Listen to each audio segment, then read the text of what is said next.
Quand on a la victoire sur quelqu'un, la personne peut rentrer chez toi.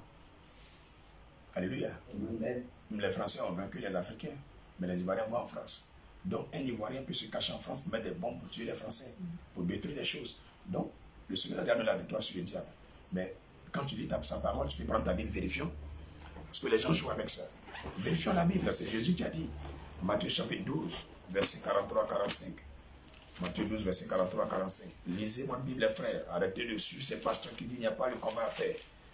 Éloignez-vous de ces gens-là. Moi, je ne crois pas dans ces pasteurs.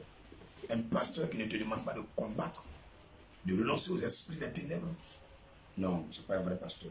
Là, je vous dis ça avec conviction de cœur.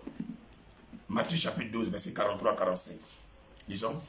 Lorsque l'esprit impur est sorti, lisons ensemble.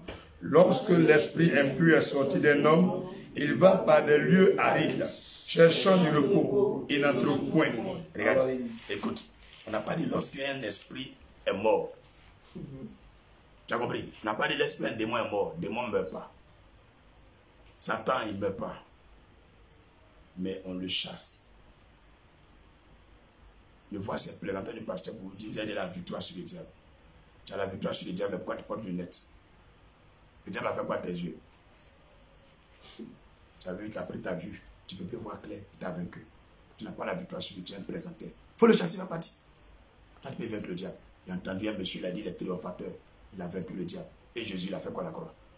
C'est des faux pasteurs. Moi, je vous dis ça clairement. C'est des faux pasteurs. Un pasteur qui te dit qu'il a vaincu le diable, frappe-le. Toi, tu connais le diable. Tu connais la relation qu'il y a entre Daniel et puis Dieu. Tu connais la relation qu'il y a entre Daniel et puis Dieu. Daniel prie. Sa prière ne peut pas monter. C'est même pas le diable même qui est venu, un prince. Satan envoyé un de ses petits. Il a bloqué la prière de Daniel. Dieu aussi a dépêché un ange de venir pour prendre les prières de Daniel pour monter. L'ange, il appartient à Dieu. Il est de Dieu. Il est venu. Le prince de Satan a vaincu l'ange. Tu comprends? Daniel est bloqué. L'ange que Dieu a aussi envoyé, il est bloqué. Ça fait 2 défaites. Vous ne comprenez rien dans la Bible, vous êtes là, il a triomphé sur le diable. Toi, tu peux triompher sur le diable. C'est Jésus qui a triomphé sur lui. Nous là, il a te montré tout à l'heure, tu vas comprendre. Tu ne peux rien faire. Il faut prier, tu es là, on dit prier sans tu es là, moi, il a vaincu le diable. Tu as vaincu le diable et puis il y a beaucoup de cadavres à la morgue là. Va chasser la morgue et les gens ils vont sortir. Nous on prie. Ce que Dieu nous dit de faire, c'est ça fait. Le jour il a décidé de faire miracle, fait miracle. C'est par l'onction de l'esprit que nous vivons. Nous sommes les esclaves de l'esprit de Dieu. Nous ne sommes pas les esclaves d'un démon. Tu as compris? Donc, Daniel, là, sa prière est bloquée. Ça fait 21 jours. Aucun exaucement, aucune réponse de Dieu. L'ange aussi est venu. Le prince de Satan l'a bloqué. Donc, qu'est-ce que Dieu fait? Dieu maintenant appelle Michel, qui a vaincu le diable. Il dit, va aider mon petit. Il appelle un autre ange plus puissant que l'autre ange qui est descendu. Donc, il y a un degré de puissance. Donc, parmi les personnes, il y a les petits. Et puis, il y a les puissants encore. Est-ce que tu comprends? Ce n'est pas taille qui fait. Hein. Ce n'est pas parce que tu as beaucoup de fidèles que tu as un grand degré. Hein. Non, laissons ça là. Je continue. Il faut dire laissons ça là. Laissons ça. Voilà. Tout ce qui est petit devient grand. Ce n'est pas grand qui devient petit. Quand on devient grand, on meurt après. Après la grandeur, c'est la mort. Donc, quand tu es un pasteur, tu as encore un niveau petit. Il faut te réjouir parce que tu as encore des choses à faire. Mais lui qui a dit atteint la grandeur, c'est la mort qui l'attend après. Dieu fait quoi encore? Après grand, il y a quel mot encore? Loin. Après grand, il y a quoi encore? Tu as rempli tous les stades. Tous les pays là, tu as visité tout. Les présents, tu as causé à eux. Tu veux faire quoi encore? Tu as fini ta mission. Si tu n'as rien fait là pour marquer ta génération, tu as fini ta mission. Donc il y a les petits que Jésus va choisir pour aller encore dans tout le coin. Donc quand vous les voyez, vous êtes jaloux. Donc je répète ce que je disais. Voici mon vieux père, Daniel, nos grands frères, avec premier ange défaite. Le prince de Satan l'a vaincu. Donc l'ange maintenant de Dieu qui descend, lui, ce n'est pas n'importe quel ange, c'est un prince de Dieu. Et il vient, il lime l'autre, il dit à l'autre ange, descend là, il va donner le message de Daniel. Et il descend. Maintenant il va parler à Daniel. Ah, depuis le premier jour tu as prié, Dieu a entendu ta prière. Mais depuis le premier jour, j'ai envoyé les ossements, mais était bloqué entre la terre et le ciel. Quand je venais, j'ai croisé un prince de Satan. Il m'a fait opposition, depuis il me bloquait. Et au 21e jour, Dieu a eu pitié de moi, il a envoyé un autre ange pour venir m'aider. Et c'est là qu'il y a eu la victoire maintenant. Je descends pour te donner les ossements. Donc tu nous excuses, on n'a pas voulu forcément que tu passes 21 jours, mais j'étais bloqué là-bas. Tu as compris? Est-ce que tu as compris ce qu'il vient de dire là? C'est ange qui parle comme ça. Hein. Un esprit de Dieu. Poteau. Dis avec mon poteau. C'est Jésus qui t'a bien un poteau. Mais toi, tu tapes poteau. Ah, mais tu connais. Tu tapes poteau, même ta femme te trompe. Et puis la plupart de ces personnes, les femmes les trompent. Et mais ils ne voient pas ça. C'est nous, on voit ça. Genre, nous, ils viennent expliquer ça. On est caché à beaucoup ici. Ils prennent une voiture pour venir, pasteur, il faut voir ma femme, elle me trompe. Ton kiki ne bande pas. Ton kiki, il est mort. Toi, tu dis que tu as vaincu le diable. Ça t'a pris les nerfs de ton kiki. Ça donne en pantalon. Ta femme vient m'expliquer ça. Je suis au courant de beaucoup de choses. Hein. Un jour, il y a un qui s'amuse à péter les papous. Mais comme ce n'est pas dans mon genre, on laisse ça comme ça. Ce que je suis, et ce que vidéo, ça là, vous allez voir. Donc, prenez conscience. Combattez les maplao. Chassez les démons. Ils vont laisser vos fidèles en paix. Ils vont vous laisser en paix. Dommer les démons. Lisons ce que Jésus a dit. Matthieu 12, verset 43 à 45. Matthieu chapitre 12, verset 43 à 45. Prends ta Bible, il faut lire.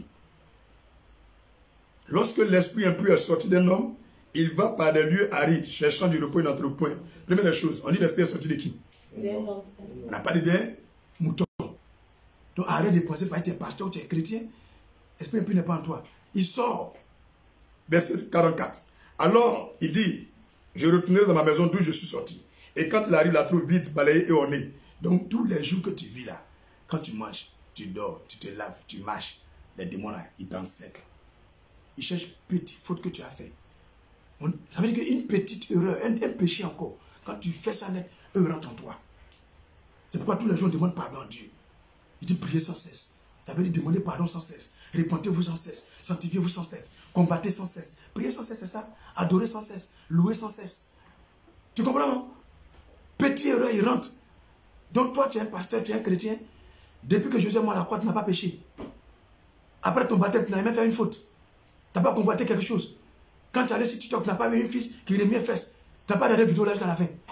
Il dit que tu sois, il ne faut pas combattre les démons. Ils vont te détruire quoi. Et vous remarquez, la plupart de ces pasteurs-là, eux tous portent une dette. Les femmes, les trompes sont morts. Leurs kikis sont morts. Toujours sont malades. Les sachets de médicaments. Les enfants, tout le monde est malade. Le Seigneur dit, les aveugles vont conduire des aveugles. Qu'un faux pasteur, c'est un aveugle qui va conduire un peuple qui est aveugle. Donc quand tu as ton pasteur qui porte lunettes, il est faux. Maintenant, vous que le Seigneur, vous êtes faux. Il faut remarquer, la plupart des pasteurs qui portent lunettes, tous les fidèles portent lunettes. Tu ne sais pas. Vous êtes l'image de qui vous suivez. Ne vous répandez pas, hein. Bande d'idiots. Des cons, des camps comme ça. Vous avez détruit l'église de Côte d'Ivoire, détruit l'église mondiale. Il n'y a plus de miracle. Hein? Tu penses qu'au temps de Kakou Séverin, ils ne combattaient pas les démons. Tu penses qu'au temps d'Élie, ils ne combattaient pas les démons. Au temps de Paul, ils ne combattaient pas les démons. Il ne faut pas combattre, il faut rester là. Verset 44. Alors il dit, je retournais dans ma maison d'où je suis sorti. Matthieu 12, verset 44. Quand il la trouve, il la trouve vite, balayée et ornée. Il s'en va. Tu entends, non? Démon, un seul qui est sorti là, il s'en va. Il prend avec lui 7 autres esprits. Écoute le mot, plus méchants que lui. Ça, il ne vous montre pas. Les pasteurs ne vous montrent pas. Non, tu as été baptisé, les démons sont partis. Idiot que vous soyez. Qui a parlé ici? Il s'en va, il prend avec lui 7 autres esprits plus méchants que lui. Ils entrent dans la maison, s'y établissent. Et la dernière condition de cet homme est pire que la première. Il en sera de même pour cette génération méchante. Tu as compris? Donc depuis que tu es parti à l'église, tu remarques que ta souffrance a augmenté. Tu pries avec un faux pasteur. Il ne chasse pas les démons qui sont en toi. Il ne vous enseigne pas la sanctification. Il ne vous enseigne pas une vie de prière. Il faut prier tous les jours. Il faut prier tous les jours. On n'a pas dit chaque heure, mais tous les jours, moins une fois par jour. Il faut te lever, tu as prié. La Bible déclare que le démon, un seul démon qui sort, il prend 7 autres esprits. Pas la même chose que lui, mais plus méchant que lui. Et la dernière condition de cet homme est pire que la première. Tu es allé à l'église en tant que chômeur. Mais à la fin, tu seras célibataire, sans enfant, sans maison. Parce qu'on ne te dit pas qu'il faut combattre les démons. Tu as compris, non? On ne te dit pas ça. Donc les démons te regardent, ouais, tu ne pries plus. La maison est vide. Ah, je reviens alors. Tu as compris? Et tu vas trouver des pasteurs maintenant, qui sont devenus des PD. Un pasteur qui est devenu PD s'est marié avec un autre pasteur. Regarde sa condition. Avant, il trompait sa femme. Maintenant, il est devenu PD. Il a divorcé sa femme et marié un garçon. Condition la piquée première. Donc, vous voyez, Dieu permet que ce genre de pasteurs commettent des choses bizarres afin qu'on les voit sur Internet, sur YouTube, sur les réseaux sociaux, pour qu'on sache que la parole de Dieu est vivante. Quand tu vois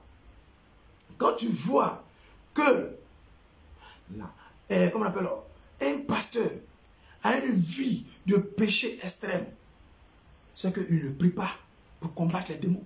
Donc les démons ont fait un retour. Parce qu'il faut imaginer, vous avez un pasteur, il devient aveugle.